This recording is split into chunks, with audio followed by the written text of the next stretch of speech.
Que a graça e a paz do nosso Senhor Jesus Cristo esteja na vida de cada um dos nossos irmãos.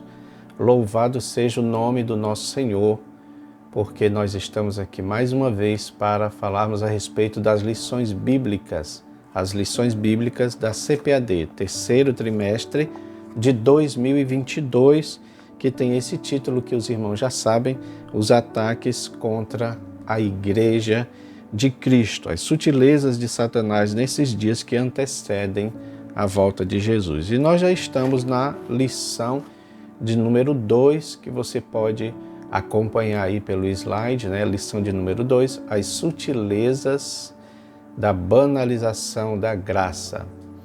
E também nós vamos mostrar para os irmãos o gráfico. Esse gráfico ele está adaptado, tá bom, irmãos, para esse formato, mas você pode baixar ele lá do nosso grupo, EBD Views, Facebook, Telegram e do Zap também, onde nós postamos lá, sutilezas da banalização da graça, e esse gráfico ele está dividido em 4 pontos, não é? Diferentemente dos demais, que geralmente são 3 pontos.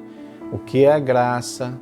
Então vamos estudar a graça divina, a graça é imerecida, por que a graça, a necessidade da graça, a extensão da graça, e aí graça no contexto da reforma, né? Aqui a gente vai abordar um pouco sobre a questão histórica da graça, corrupção da doutrina da graça, a restauração da doutrina da graça, e o último e quarto ponto, né?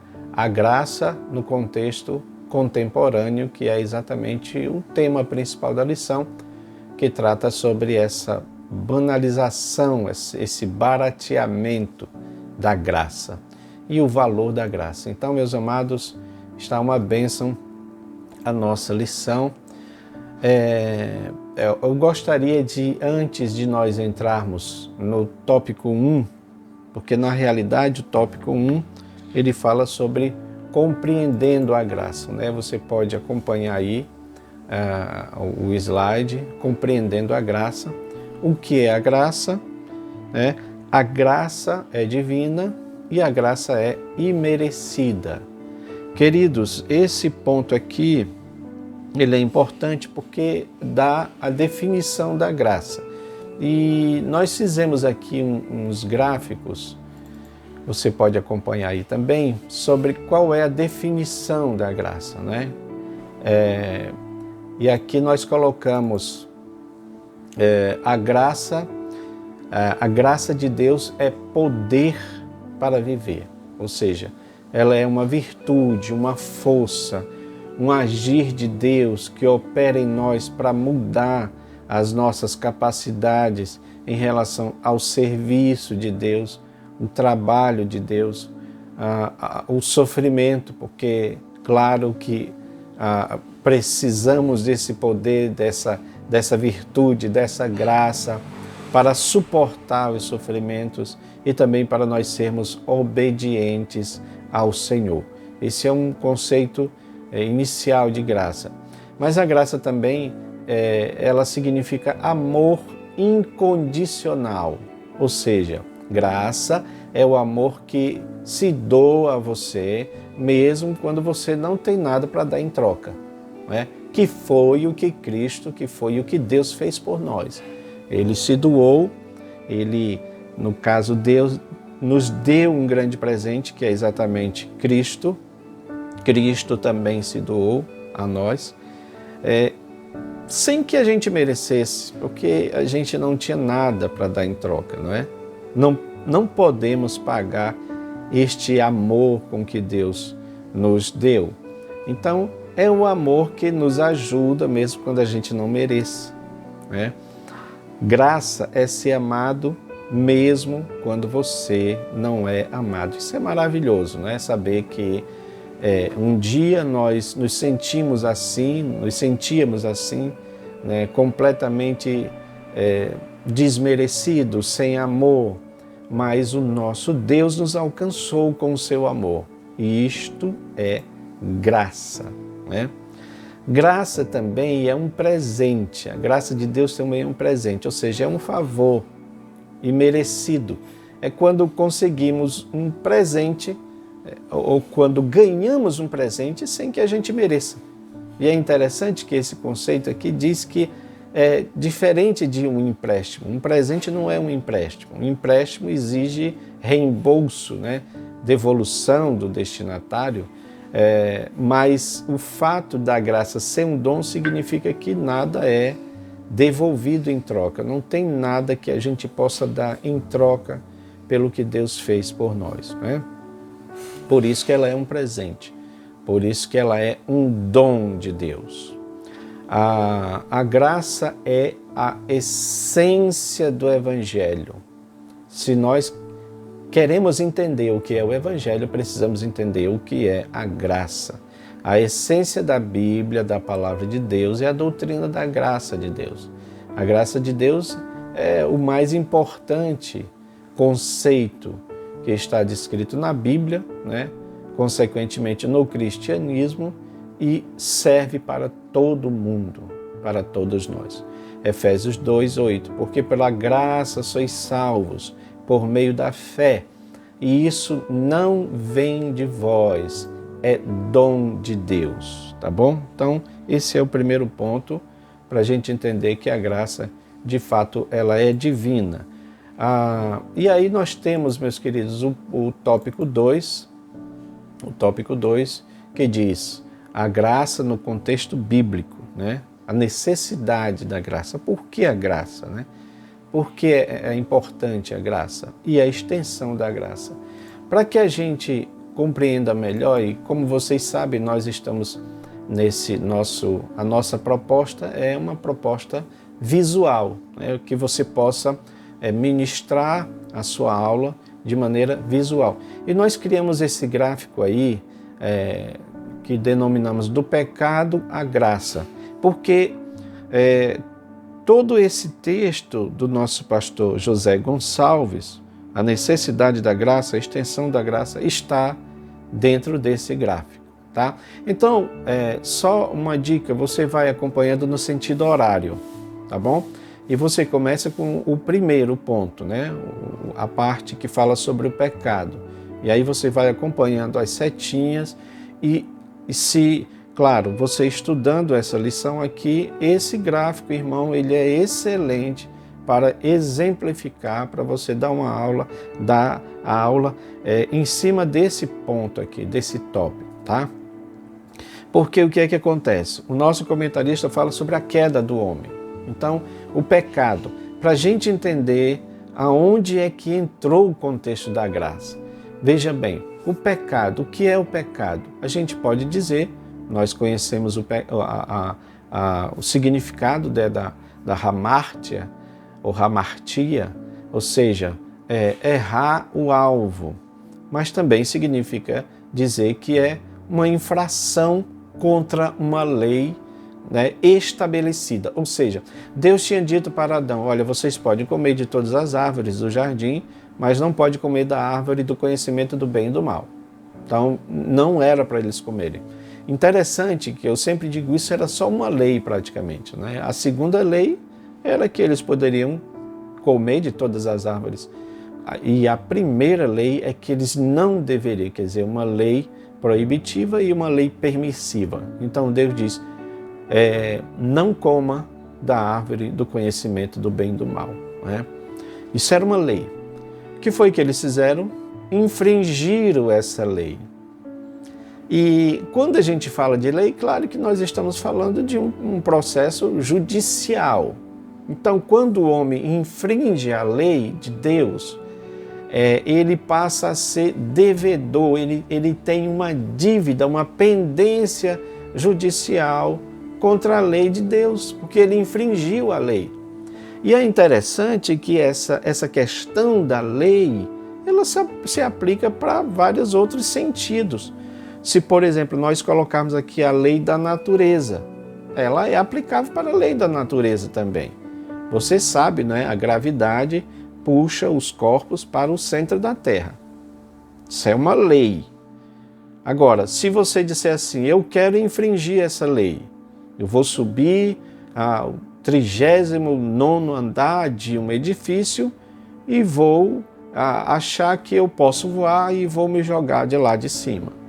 Claro que o resultado é você ser puxado para baixo e, consequentemente, morrer. Por que isso? Porque você infringiu uma lei e esta lei vai impor uma consequência por esta infração, que é exatamente a morte.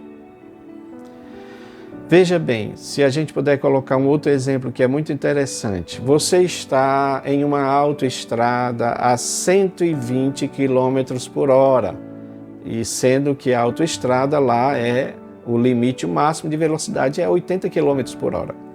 Você está a 120 e você ultrapassa, você avança o sinal vermelho.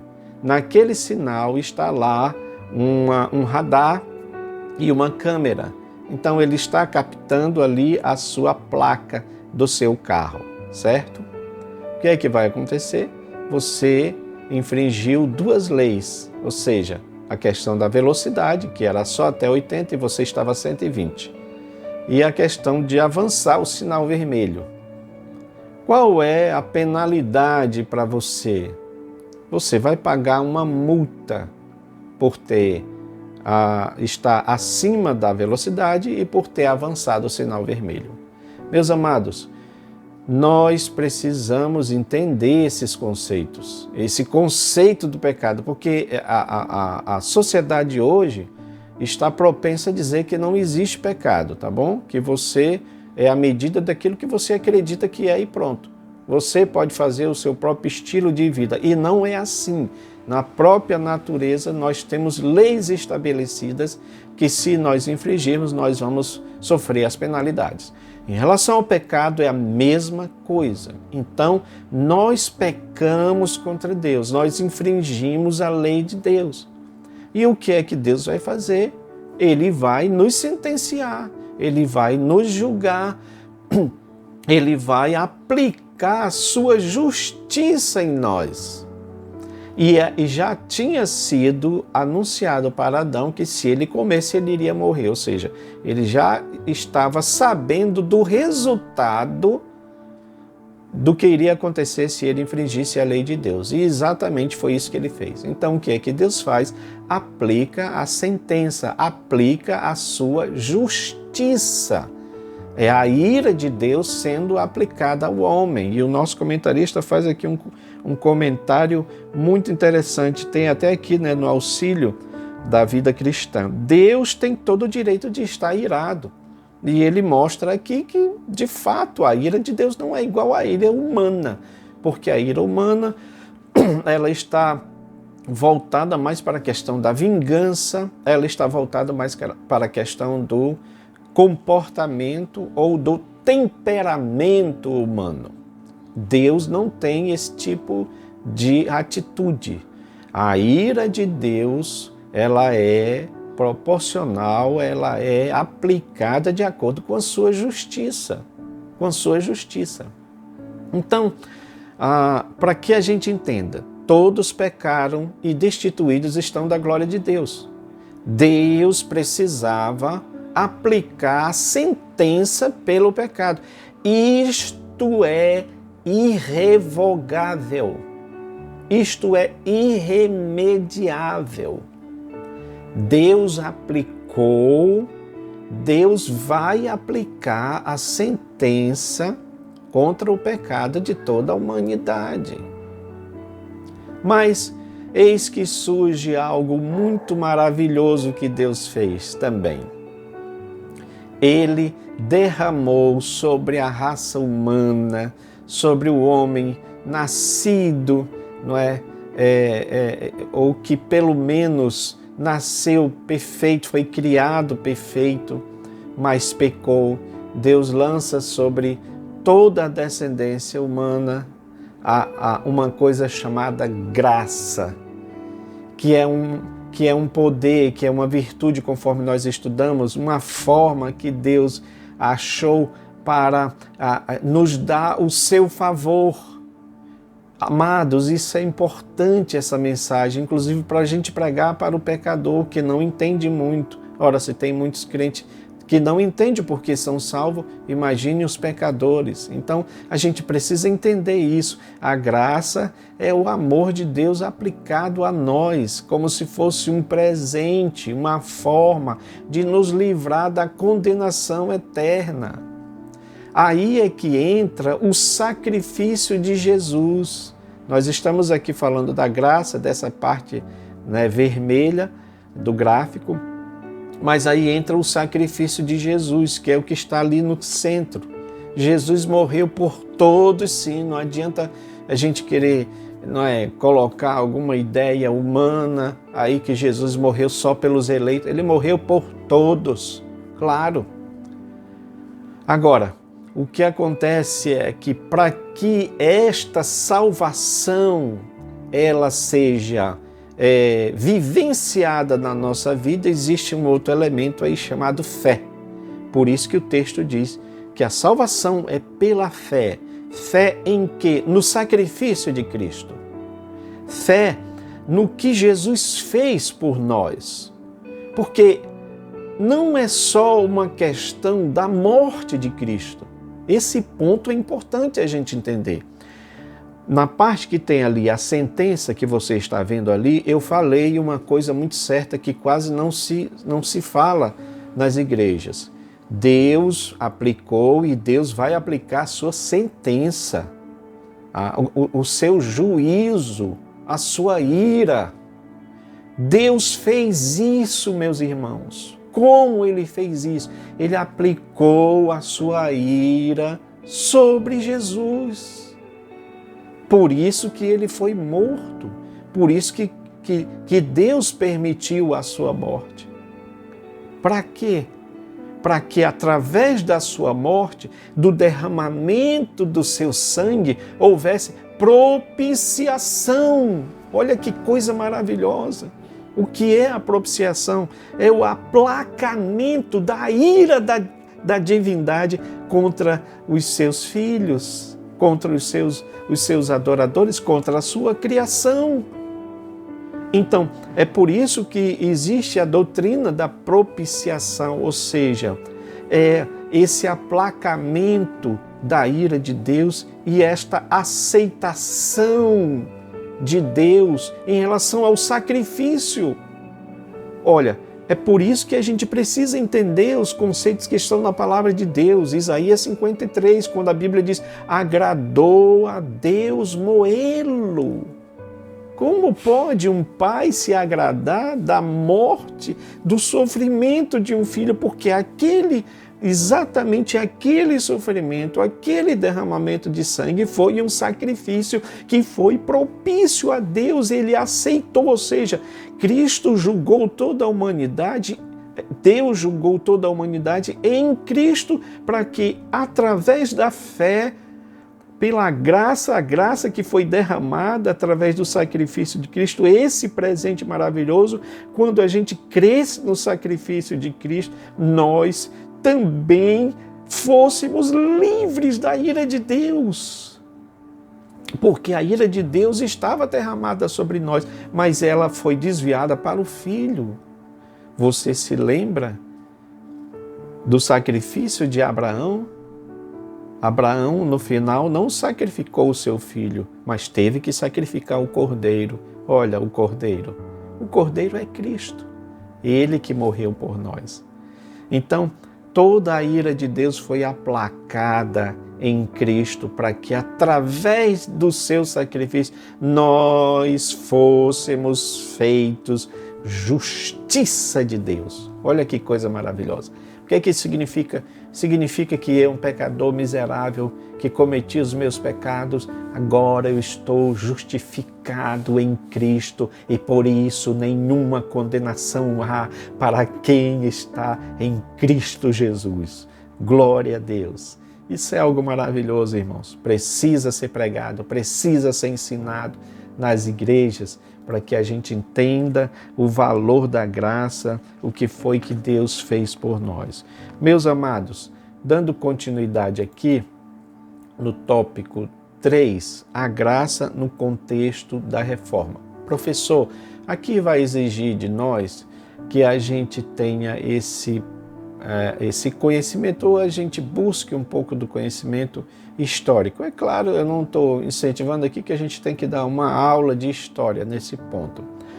Mas a gente precisa entender o que foi que aconteceu lá atrás que ocasionou essa exposição da graça pelos reformadores. Aliás, os reformadores também, eles só existiram por causa desse processo histórico que aconteceu, que foi exatamente quando a Igreja Católica dominava, não é? E eu escrevi aqui um comentário que é o seguinte: a graça ela foi exposta como resposta à autoridade da Igreja, porque uma das doutrinas, né, da Igreja Católica é que ela é acima até mesmo da própria Bíblia, praticamente. Então, o que ela diz é tido como verdade absoluta, quase a nível equiparado ali com a Bíblia. Então, a autoridade da Igreja na questão soteriológica, tá? Que transformou a salvação em algo meritório, ou seja, eles transformaram a salvação em obras que a pessoa podia fazer para alcançar a salvação, o paraíso. Então, aí veio a venda das indulgências. Você poderia dar um dinheiro aqui que a sua alma, né, estava lá segura lá no paraíso, a alma de alguém que morreu, né? Daí vem aquela questão da oração pelos mortos, porque se você fizesse isso, você estava intercedendo por uma pessoa que estava morta lá, para que ela saísse do purgatório e fosse, né, para o paraíso. Então, dê um pouquinho de dinheiro e obtenha o seu lugar no céu. Ou seja, claro que isso aí é como o comentarista diz, a salvação se tornou meritória, se tornou um mérito da pessoa, né? Ou pelas obras, e especialmente essas obras que exigiam que a pessoa desse algum dinheiro para a igreja. Não é à toa que a igreja ficou altamente rica por causa disso. Então, claro que tudo isso causou, não é, essa repulsa nesses homens que eram de lá, como Martinho Lutero, era católico, mas ele foi tomado por uma verdade, não é, que está acima de tudo isso. Essa verdade entrou nele como uma flecha, não é? E a verdade era a verdade da palavra de Deus que dizia: o justo viverá pela fé. Ou seja, ele vai ser salvo, ele vai ter vida eterna, conforme Cristo prometeu, pela fé exercida no sacrifício, que foi isso que nós mostramos nesta simples ilustração, mas que fala de uma verdade muito importante para todos nós. A fé, ela é no sacrifício de Jesus, não é pela bênção do padre, do papa, não é pelo dinheiro que se dá, não é pela oferta que se dá, mas sim pela fé no sacrifício de Jesus. E essa verdade, sabe, entrou forte na vida desses homens, começando com Martinho Lutero, que foi o principal porta-voz dessa doutrina, que dizia que a salvação é somente pela fé. Os 5 solas, né? Sola gratia, salvação somente pela graça, porque nós não vamos ser salvos por nossas obras. Vocês sabem que existem religiões, filosofias e outras coisas aí que dizem que você precisa praticar boas obras para alcançar um lugar lá no paraíso, ou para você ter uma boa reencarnação. Mas a verdade é que tudo isso, esse tipo de ideia, ele vai contra a salvação proposta por Cristo na cruz do Calvário. Ora, se eu posso ser salvo somente pelas minhas boas obras de justiça, então eu não preciso crer no sacrifício de Jesus na cruz do Calvário. É por isso que algumas dessas religiões, como o Espiritismo mesmo, pregam que a salvação é pelas obras, pelo que você faz. Eles tentam até colocar lá uma vírgula naquilo que Jesus disse para o ladrão, porque aquele ladrão não fez obras boas, mas naquele momento ele disse: lembra-te de mim quando entrares no teu reino. E eles colocam uma vírgula: te digo hoje, estarás comigo no paraíso. Eles colocam uma vírgula aí depois do hoje: te digo hoje, estarás comigo no paraíso. É uma ideia de dizer: eu estou te falando hoje que você um dia vai estar comigo no paraíso. Você vai reencarnar, pagar pelos teus pecados e depois você vai voltar para o paraíso. Não. Jesus disse, porque isto é a graça. A graça, o favor, a virtude, o poder que Deus dá é esse. Eu te digo que você vai estar comigo hoje mesmo no paraíso.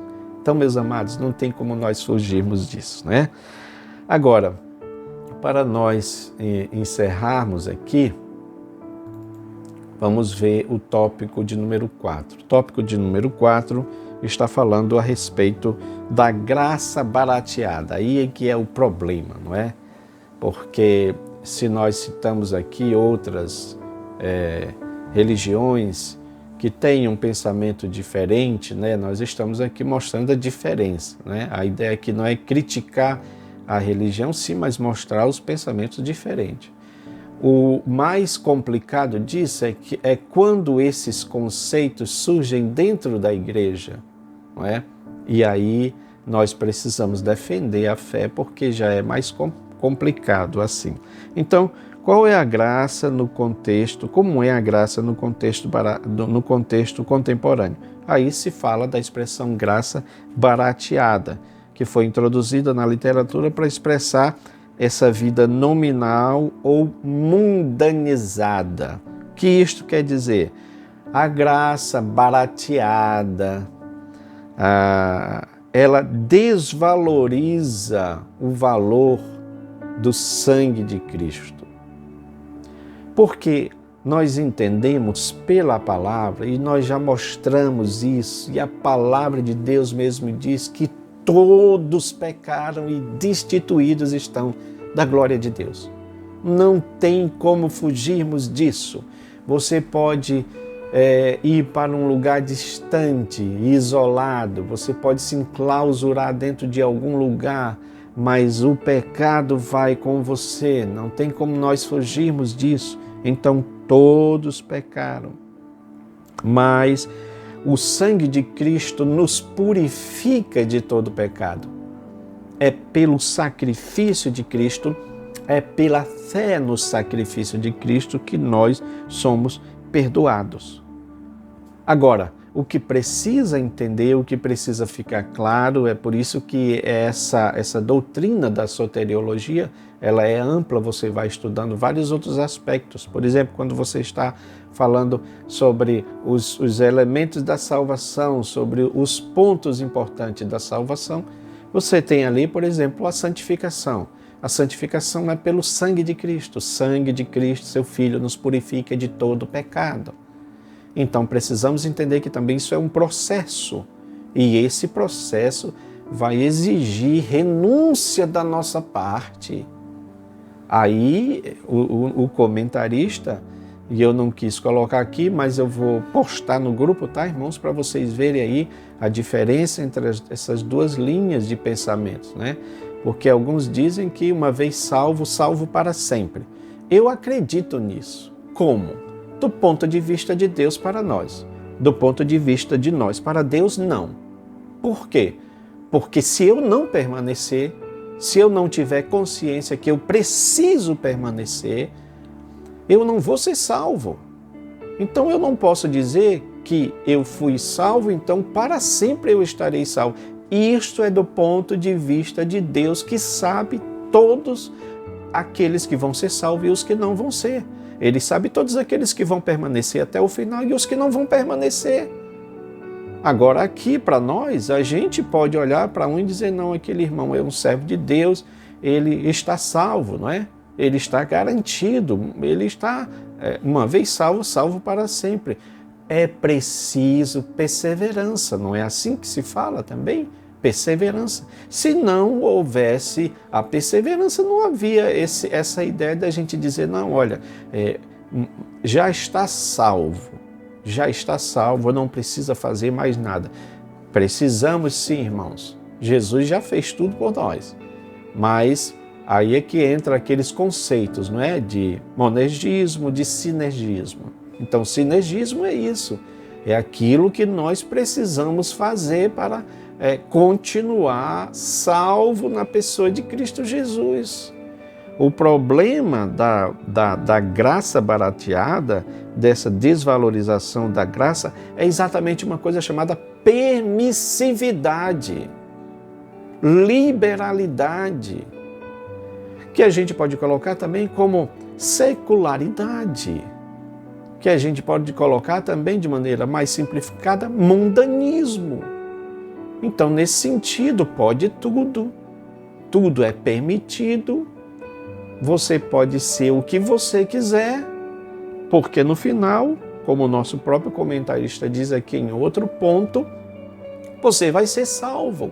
É a doutrina do universalismo, que diz que Deus é amor, que Deus ama todas as pessoas e Ele não vai condenar ninguém. Ora, meus irmãos, é claro que isso é algo errado de se falar. Por que é errado de se falar? Exatamente por aquilo que nós explicamos sobre a ira de Deus que vai ser aplicada de acordo com a sua justiça. Então Deus não tem ninguém por inocente. O culpado por inocente, é claro que Ele vai julgar. É claro que Ele vai julgar. E a pessoa não pode dizer dessa forma, não, olha, Deus é amor, Deus ama todos, todos estão salvos. Não, não é isso. Se todos estivessem salvos, não haveria necessidade de Jesus morrer por nós. Isso é um fato. Então, se Cristo morreu por nós, Ele morreu para que a justiça, a ira de Deus fosse aplicada nele. E para que quando nós crescemos nele, pela graça, mediante a fé, nós alcançássemos a salvação. Só que hoje, essas ideias, elas estão complexas, elas estão misturadas. A graça banalizada é esta, que diz que você pode ser o que você quiser, que não vai ter problema nenhum. Ou seja, tudo é permitido. O grande problema é as pessoas acharem que a graça, ela é permissiva. Não estamos mais no tempo da lei, estamos no tempo da graça. Então acha que por causa disso ela pode fazer o que quiser. Paulo fala sobre isso, que vocês não devem usar a graça como uma forma para pecar, achar que por causa disso vocês estão liberados para fazer o que a consciência de vocês mandar, o que o coração de vocês mandar. Na verdade, é mais aplicado ao coração, porque a Bíblia diz que o coração do homem é enganoso. A consciência é aquela voz secreta da alma que vai aprovar ou reprovar aquilo que nós estamos fazendo. Então, meus amados, nós precisamos trabalhar esse conceito, especialmente deste gráfico que eu mostrei para os irmãos, que começa com o pecado, né? Que começa com o pecado, e aí do pecado tem o resultado do pecado, que é exatamente a aplicação da sentença, do juízo de Deus, que é irrevogável. Ele fez isso com Cristo, para que através da nossa fé em Cristo, no sacrifício de Cristo, a gente fosse salvo, mas o juízo está posto. Ele vai ser aplicado, por exemplo, no final de tudo. E quem vai se salvar? Quem vai ser salvo? Todos aqueles que estiverem cobertos pelo sangue de Cristo. Os que não tiverem coberto, o juízo de Deus continua sendo aplicado, inclusive até para aqueles que se dizem crentes, aqueles que são líderes, mas estão fazendo coisas erradas, banalizando o evangelho, não é? Trocando o evangelho por conchavos políticos, não é? Por prostituição, por adultério, não é? Por isso que a nossa lição vai falar sobre divórcio, porque agora os líderes estão achando que você pode trocar de esposa, a esposa ficou idosa, não é? não responde mais aos estímulos, então precisa trocar por uma mais nova ou coisa parecida. Meus irmãos, isto é banalização da graça e precisa ser falado, porque a palavra de Deus mesmo diz que é hora de começar o julgamento e ele vai começar pela casa de Deus, vai começar por nós. Então cada um examine-se a si mesmo, faça esse autoexame e se volte para Deus, clamando por misericórdia, para que a gente possa ser salvo da ira de Deus que vai ser aplicada nesta terra. Amém? Eu agradeço vocês terem nos ouvido até agora. Que Deus abençoe a vida de cada um dos irmãos.